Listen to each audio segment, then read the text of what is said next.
Pop quiz, hotshot. What's cooler than a big box of Geek-tastic books? The answer, finding a big box of Geek-tastic books for free.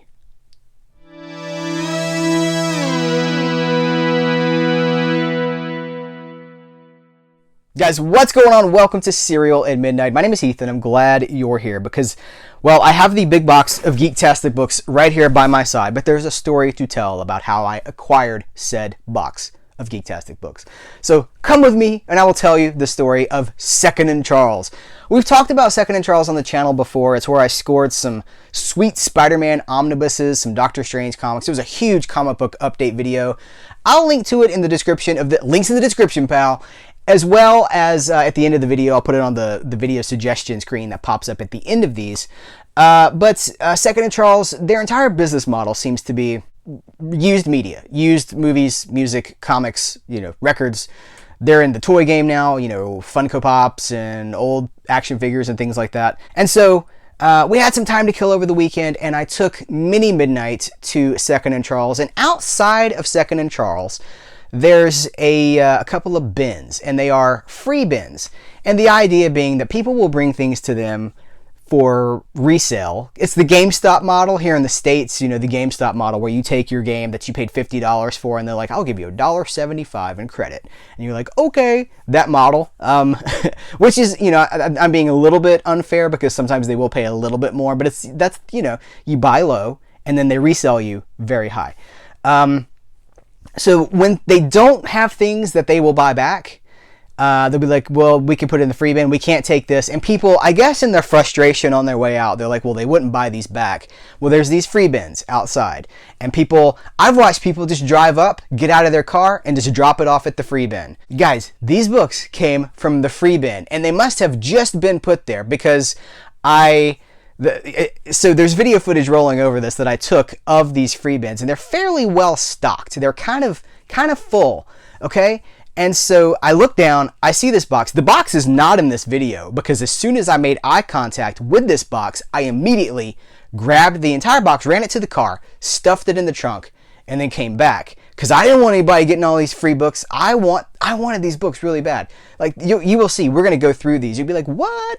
So long story short, we go inside, look around for about 45 minutes, and between the time, the 45 minutes or so between the time that we entered the store and came out, the free bins were demolished. I mean, there was like a half-eaten ham sandwich in one of them, and that was about it. I mean, they were wiped out. So I know that someone must have just taken a bunch of their stuff from their attic or whatever. These books are very dusty. Actually, I have cleaned them. Before I made this video, I wiped them lovingly. There's a video about how I clean my used thrift store media. I'll link to that too in the description.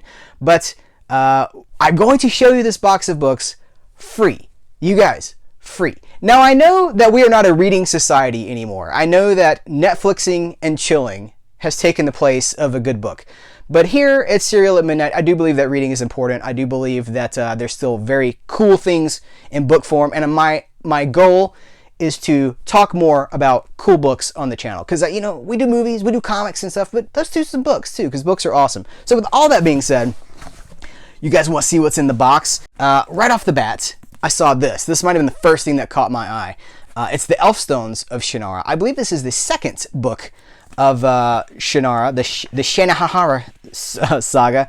Of the first three, I think the Wish Song is the other one, which I actually just picked up at a thrift store not that long ago. You guys saw in a recent thrift store video, I picked up a hardback annotated version of Sword of Shannara. So here is I believe it's the second book. This might be the third, but I think this is the second book in the saga, in the cycle. You know what, on that note, there was also Scion of Shannara. This is book one of the Heritage of Shannara. I'm going to forget how to do that. I'm making such a joke out of it. I'm going to forget how to do it consistently. But the Shannara series, I talked about it in that thrift store video, so I won't bore you. But there's two books from the Shannara series right there. There's this hardback. This looks like a book club edition of this book, but it's Robert Heinlein's Have Spacesuit, Will Travel. Never read it. I believe I've heard of it, but I have never read it. You guys, these books clearly were in someone's basement or attic, because they show heavy signs of aging, yellowing spots only on the outsides, really. But they were covered in dust. Some of these had a layer of dust like a quarter of an inch thick. I mean, it was like something Indiana Jones discovered. But you wipe them down, get some, again, thrift store video about how to clean your used stuff. This Myst novel, you guys remember the computer game Myst and what a sensation it was in the 90s? If you're a youngin', you might not, but Myst was really big as being one of the first. Now we would, I suppose, compare it to like an open world role-playing game or an open world game or something, but it was just like Myst just dropped you in this environment. No clues, no direction, and you had to figure out what to do to proceed. There's some Dragonlance books in here. Dragonlance being a subsidiary of the Dungeons & Dragons label. There's a few here. Let me try to get them all for you here. So there's five. There's 5 Dragonlance novels. We have the Kaganesti, which is the Lost Histories Volume 1. We have the Meetings Sextet Volume 2, titled Wanderlust. We have Legends Volume 3. This is the Margaret. Now these are very famous. These were pioneer books for their time too. The early days of role-playing fiction. Weiss and Hickman's Legends Volume 3, Test of the Twins. Oh, you know what? We have the entire trilogy. Legends Volume 1, The Time of the Twins. War of the Twins, which is number 2, and then we have the conclusion with Test of the Twins. I believe that I also have a hardback omnibus of this somewhere from the Science Fiction Book Club. But some of these that I do have duplicates of, they're probably going to go in the prize box to pass on to some of you guys. And then they had some Forgotten Realms novels as well. Forgotten Realms, another brand under Dungeons & Dragons. It's all the same thing. At the time it was TSR. They have the TSR logo on the bottom. And they're numbered. Some of these are numbered. But we have The Druid Queen by... Oh, this is the Druid Home Trilogy, Book 3. It's a shame that books 1 and 2 are not here. But here's novels from the Harper's series. This is Curse of the Shadow Mage by Mark Anthony, and The Veiled Dragon by Troy Denning. Now, Troy Denning, very popular genre author. There might even be some more Troy Denning in here. There's also some Magic the Gathering novels. Magic the Gathering was just coming into play when I was in high school, and it seemed expensive and forbidden, and I didn't really have anybody in my circle who was interested in playing it. So Magic the Gathering still remains a mystery to me. It seems very cool. I'm into it, but it just never happened. If you guys have read any of these, let me know, because I'm curious about what would be a good starting place, or if they're worth my time. Wrath and Storm, Final Sacrifice, and Peace Shall... And Peace Shall Sleep sounds like something that Emperor Palpatine would say. And peace shall sleep. Oh, I'm afraid this battle station will be fully operational by the time your friends arrive. What the heck? Song of Time and Shattered Chains. And you can see all... well, this one not so much, but see the aging. You can tell what was exposed to the elements and what was not. Again, basement or attic. I have since discovered, I've been buying some collectible books. I have embarked on the Mac Bolan Executioner series and some other 60s and 70s.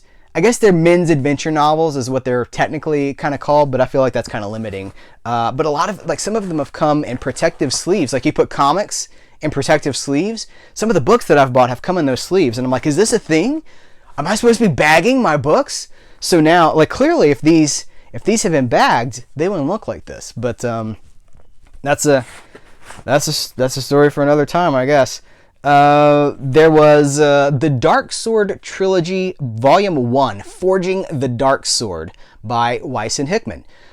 This is a massive book. What is this? It's not that bad. It's about 400 pages. From the best-selling authors of the Dragonlance series. I don't think this is affiliated with Dungeons & Dragons, but you guys might know more than I would. Star Wars. There were several Star Wars books in here. The Last Command, which was the third the conclusion of the trilogy of the Heir to the Empire trilogy, the Thrawn trilogy, as it was known at the time. I've said this in a previous video. I did a book report on Heir to the Empire circa 1993, might have been 94. It was my freshman year of high school. And I was so in the bag. In the bag? Is that when you're drunk? I wasn't in the bag. I was so in on those books. The expanded universe was young, and it was new, and it was fresh. And the things that were, this was just further adventures of characters that felt like family to me. And the future was very bright at the time of Heir to the Empire and this trilogy, the Thrawn trilogy. So this is probably going in a prize box for you guys, but I do really enjoy those books. Tales of the Bounty Hunters. This is another great one. This is, it's all legends now, but who cares, right? They're books. None of it happened. It's all legends. Guess what? Episodes 7, 8, and 9, Solo, a Star Wars story, it's all legends. None of it actually happened. Continuity, who cares? Just enjoy yourself. This is a fantastic book. This is telling us what happened, kind of the backstory of the, or other stories of the vampires, of the bounty hunters, from the bounty hunters that Darth Vader sent after Han Solo. The whole thing on Cloud City with Boba Fett, and there's Dengar, and there's Bosk, IG-88. Who am I forgetting? Let's see. Bosk was the Trandoshan. Dengar, Bosk, IG-88. I feel like I'm forgetting someone. Oh, they're on the cover. Zuckuss and Forlom. I did it. They all have their own short story here, edited by Kevin J. Anderson. Then there's an adventure from, there's so much dust. The Young Jedi Knights. This is what could have been with Han and Leia's children, Jason and Jaina. In fiction for a while, Han and Leia had two. Instead of one kid, they had two kids to begin with, and the third came along later. But one of them was very gifted. Actually, they were both gifted in the Force because they had Skywalker blood, right? I enjoyed this series. This was aimed at younger readers. I was a little old for these at the time, but I do still have most of these books, I think, in Sci-Fi Book Club omnibus form. I'll have to check on that. But we got to do a Star Wars book collection video. Who wants to see that? Thumbs up for Star Wars book collection videos. No, but let me know in the comments. And then two of the three novels from the Han Solo trilogy. This is book 2 and 3 of the Han Solo trilogy, written by A.C. Crispin. Let's see, what are they actually called? Okay, they are called The Hutt Gambit and Rebel Dawn. And I'm fairly certain that I read these years ago, late 90s, I want to say. Yeah, 1997. So these were coming out around the same time as the special edition was re-released to theaters, which of course I saw opening day, because that's how I roll. Look at the aging in this book, though. This is why I'm wondering if maybe I should be bagging my books. Of course, I'm also not keeping my books in the basement, so that'll help. And then Path of Destruction, the first Darth Bane novel. Again, definitely legends at this point, but this was delving into the backstory of the Sith. And I have read this book. There was a series of these as well, maybe 3. I want to say maybe 3, but this is Drew Karpyshyn. And man, these books were the hotness when they came out because they were giving us a glimpse into history of the Star Wars universe that we'd never seen, never heard before. Sith stuff. Very, very cool. The Rule of Two, always two there are. Like, all of that kind of goes back to these books. Very cool stuff. The classic that was in this collection, this box O Geek-tastic, I don't even remember what I said now. The box of Geek-tastic books, I don't remember. Treasure Island. I'm probably going to hang on to this because I love Treasure Island, and I tend to hoard copies of Treasure Island. One of the greatest adventure novels of all time. Don't get me started on adventure. Like, what has happened to adventure? It's gone. We don't have it anymore. We have action. We have science fiction, fantasy. We don't really have adventure anymore. But this, oh, you guys, pirates, open seas, trouble, curses. Like, this book is so fantastic. I read this for the first time in 7th grade, not because it was assigned, but because I just wanted to read it. And at the time, also, I think it coincided with there was a movie. I think in Europe, you guys got a theatrical version of it, but it came on television in the United States. But it was the Charlton Heston version. Christian Bale is in it, and a bunch of Hammer actors. It's kind of like the Hammer Treasure Island. Oliver Reed, Christopher Lee, There's more, but I have to refresh myself with it. But Pete Postlethwaite is in that movie. It was really great. It's my favorite Treasure Island adaptation, but you know, the book, nothing tops the book. And then I've saved the best for last. I haven't really spent a whole lot of time with these. They're called a fighting fantasy game book in which you become the hero. So it's the Citadel of Chaos, the Forest of Doom, and then the Haunted Castle of Ravencurse. And what these are, they're high fantasy, choose your own adventure books. Now it says that it kind of makes it out like they're role-playing books, like, you know, source books or something, but they're not. They're exactly choose your own adventure books. So you will start your adventure, and then where you go is up to you, and then it will be like, okay, sheathing your weapon in relief, you resume your climb. Go to page 24. And then so you flip over to page 24, and most of the time, because this was really cool back before everyone had a computer and you could kind of pick your own path, most of the time they ended up with your immediate death. It'd be like you sheathe your sword and you resume your climb. Turn to page 24, you go to page 24, you fall to your death. And you're like, oh, so you got to go back, you got to choose a different path. Although having said that, yeah, here we go. Now you face a decision. Should you go into the Dark Hall after your friend, or would it be wiser to wait until you have a clearer idea of the magic being used here? If you decide to follow the warrior inside, turn to page 41. If you think it's safer to wait for a few more minutes, turn to page 26. And if you turn to page 20, you know, one of those is going to be the right path. One will be the wrong path. I'm going to see. Yep, page 26, the end. Shouldn't have done that. Should have done the other path. So those are fun. I might have to explore those in some further capacity. Maybe even a video on choose your own adventure books. But guys, that is the big box of Geek-tastic books that I found for free outside of a Second and Charles. And I sure do feel like I won the lottery because there's so much cool stuff in here. It's not like it was just weird, obscure things. It's like Dungeons and Dragons and Forgotten Realms and Star Wars, like some really sweet Star Wars novels. So again, a lot of this stuff I do already have, but I picked it up hopefully to pass it on. So they're going in the prize box. Thanks for hanging out. Let me know what you think about this video. Look at me, some reading recommendations. Butterfly in the sky.